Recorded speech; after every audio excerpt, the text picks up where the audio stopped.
KTR ACB కేసులో court తీర్పును స్వాగతిస్తున్నాం.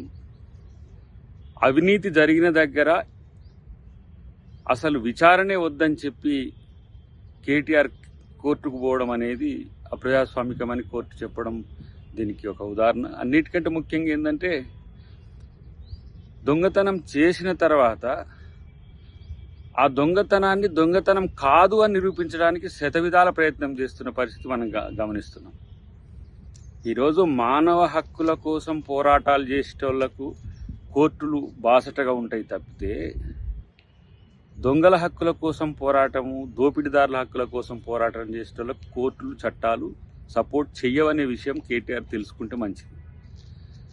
ఇదేదో ఆ అవినీతి చేయకంటే ముందు, ఆ అక్రమం చేయకంటే ముందు ఉండాల్సిందనేది నా వ్యక్తిగత అభిప్రాయం, పార్టీ అభిప్రాయం కూడా.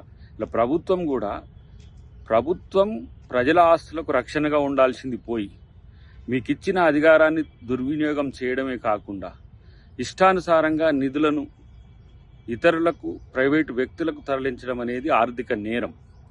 అది ప్రజాప్రతినిధిగా ఉన్నప్పుడు ఆ ఇంత సోయిని మర్చిపోయి కేటీఆర్ చేసిన ప్రయత్నానికి ఈరోజు ప్రభుత్వం చర్యలు తీసుకోవడానికి వచ్చింది. దానికి కోర్టుల మద్దతు ఉండడం అనేది కూడా ఇది స్వాగతించాల్సిన అంశం.